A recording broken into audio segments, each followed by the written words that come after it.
Steffie is going to be talking about, she's a professional garden photographer and writer, and she was the advisor to the Capability Brown Tercentenary Festival.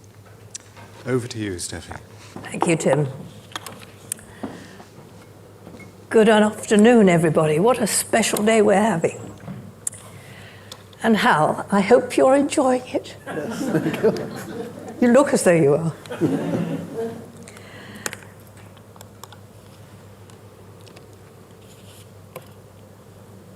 I'm starting with Blenheim because that's how I got to know Hal.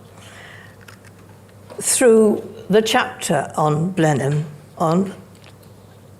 when I first started in the 80s, following in the footsteps of Capability Brown. So the finest view in England is something that is very close to Hal's heart and what the meaning of that landscape is. And that's what he taught me. I had no idea of his philosophy, and gently, ever so gently, he talked me through it over the years. I corresponded with him and he helped me with advice when he had time, but always encouraged. I love the fact that there are several people enjoying that landscape. And over the centuries, they've always been people enjoying the landscape there, coming in from Woodstock. And the fact that the girl is engaged and the chap is totally relaxed is interesting, but also the fact that there are people moving through the landscape and enjoying exploring. And I think that trying to encapsulate those kinds of meanings of landscape is significant. But words are also useful, and Reverend William Fordyce Mavor, who was the first person to write a guide of Blenheim's landscape, I'm going to have to use my dear glasses here.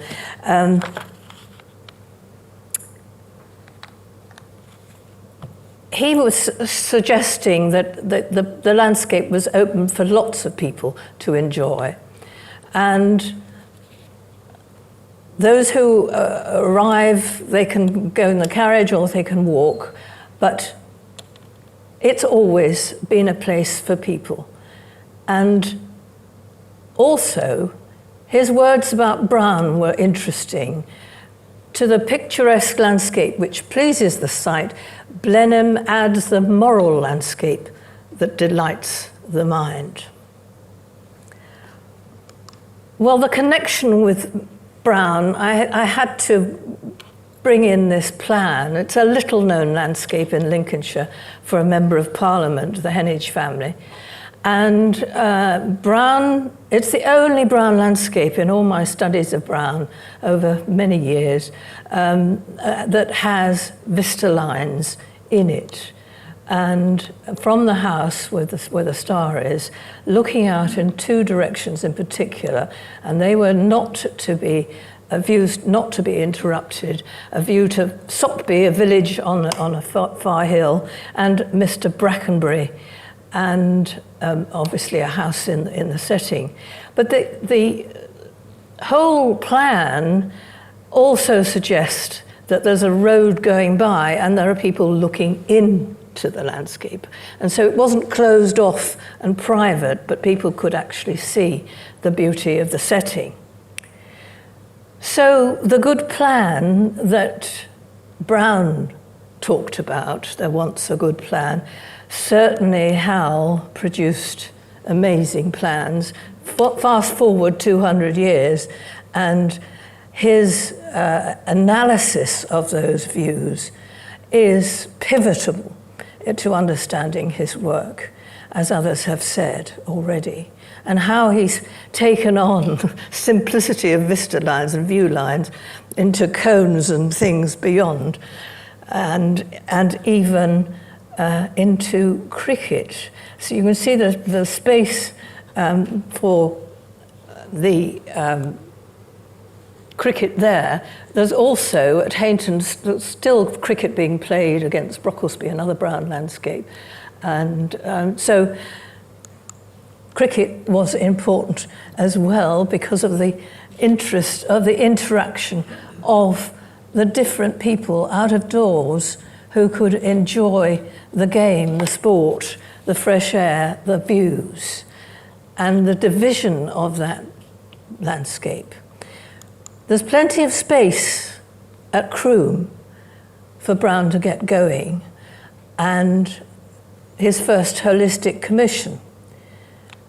But the significant thing about Croome is also that Hal was involved in much of the restoration there, and that Brown moved the church because it was in the wrong place. Moved heaven and earth, literally. And it meant that the staff could also bring their families to church, the estate staff, and when they left the church, they would have the view to the Malvern Hills and the lovely view to the house and the lake in the foreground. So that aspect, which Hal so gently told me about, it's really important that the house staff had the same views as the family, Lord Coventry and his family, and that not only did they have the views to the church at the front of the house, but at the back of the house, they equally enjoyed the views to the Owl's Nest and to his Serpentine River Lake. Moving on to 2011 or 2012, there were moves by Johnny Phibbs, who's here today and enjoying it, and Hal, who got their heads together and persuaded all the significant charities involved with landscapes and gardens and heritage to come together to be able to plan a fantastic national festival. And one of the best things was that Johnny suggested we go to Paris and see the Le Notre exhibition and get some ideas from them. Well, Hal did more than that. He produced a plan of the exhibition and all the things that were good about it and the not so good things. But it was to scale and really important and significant, and I realized just how possible this exhibition might be if we could work at it. And we did work at it, trying to get a venue and support. And we got 16 professional photographers, garden photographers, and challenged them. We commissioned them to take photographs of their local landscapes, places that they thought special, and then we selected them for the exhibition. So Lenses on a Landscape Genius took us quite a few years, but we managed it just at the building centre. And you can see a picture of Gary Rogers, the chair of the Professional Garden Photographers Association, worked tremendously hard to support us, and we're really grateful for that. Well, what were the contents of this exhibition? They were totally memorable for wonderful photography, such as this one by Joe Cornish, but also by Hal Moggridge, and other views by Andrew Lawson of Blenheim.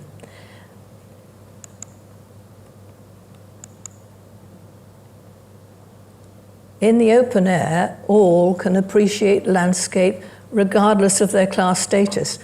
that was Hal's reason for doing the exhibition. We wanted to show London just the scale and variety and celebrate the wonderful legacy of Brown's landscapes that are still being enjoyed today. Everywhere in the world, being out of doors promotes equality between people, whatever their background. And I think that was one of the subliminal messages that we were trying to. It was a free-to-enter exhibition, and people were just to come in and enjoy it.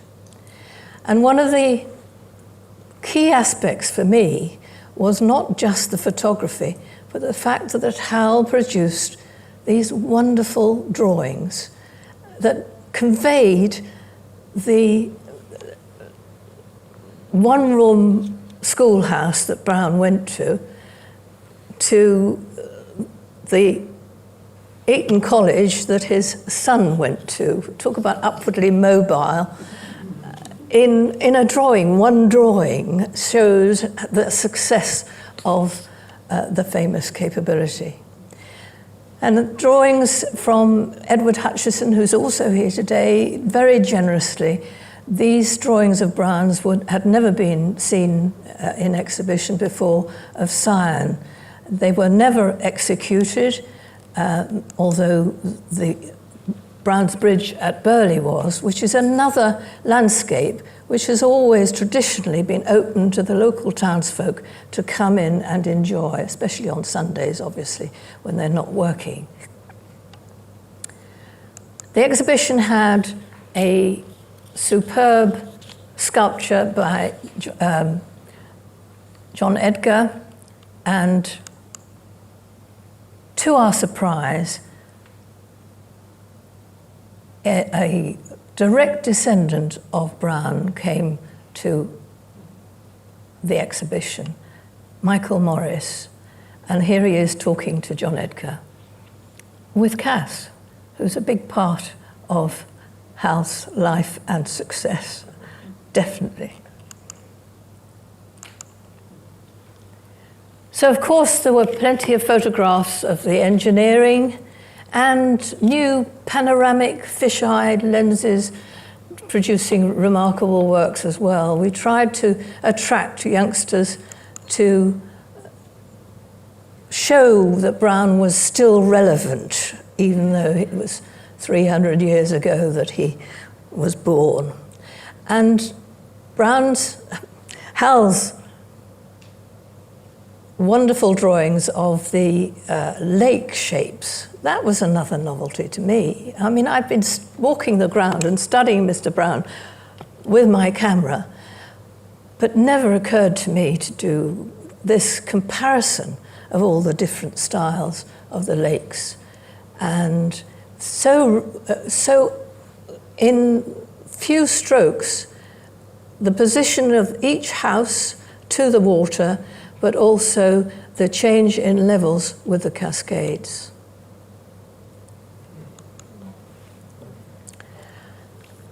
So, we were in London, and while we were struggling to find a venue, Hal and I met up and we had a memorable walk in St. James's Park when it was frozen over. They're all, seagulls are enjoying the ice there.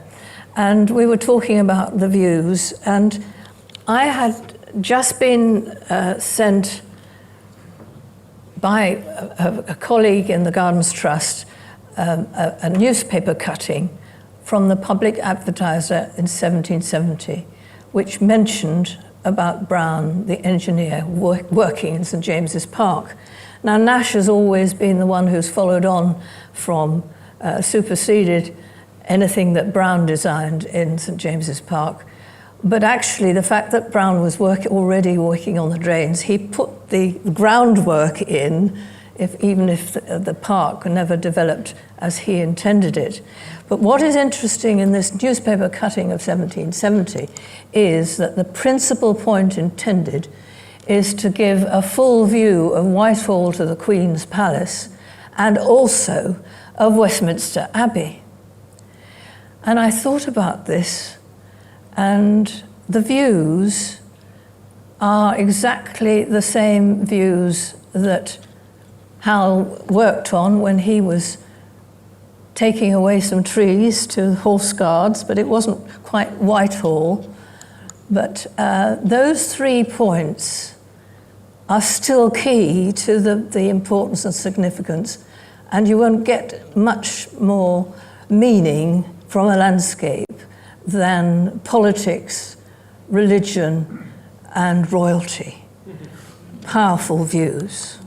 And so wonderful that Hal has that input, but his view is of Horse Guards rather than of Parliament, which is of Whitehall and government, and it's probably apocryphal, or what's the word for it. Now in St James's Park, we've got the wonderful future glass bridge proposal that we're going to see develop for Her Majesty the Queen. And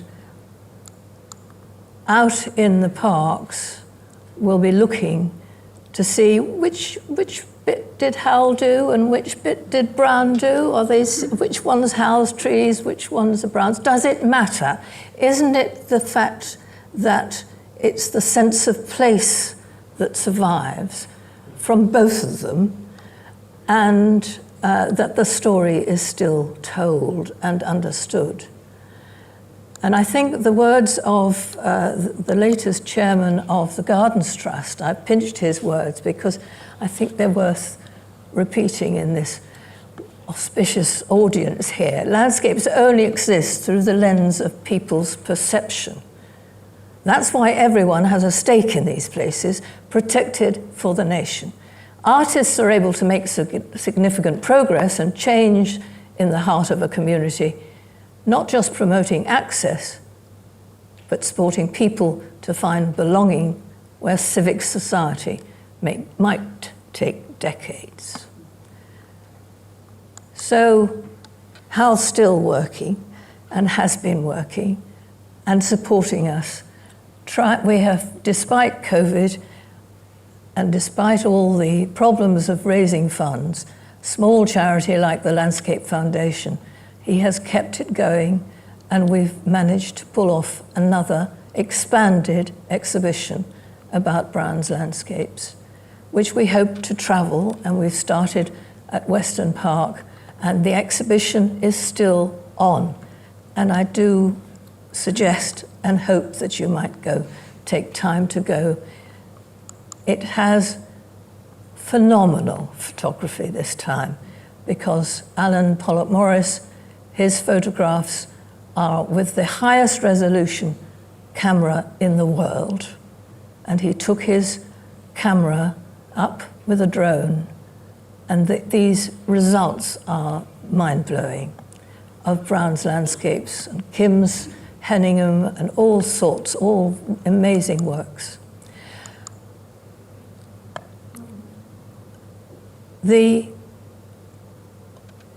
Also, the modernity of the photography. We've had the latest AI photography printed on silk from Daniel Ambrosi, an American who came to visit Brown's landscapes. So I do recommend that you go to the Green World of Brown at Weston. And Hal, thank you for all your support, and it's been a wonderful journey, and I hope it's going to continue and we'll take it further. You have a wonderful home with Cass, and I too remember a lovely day spent having lunch and seeing the garden. And the lovely thing about the garden is it also shows Hal's sense of humor. Thank you, everyone.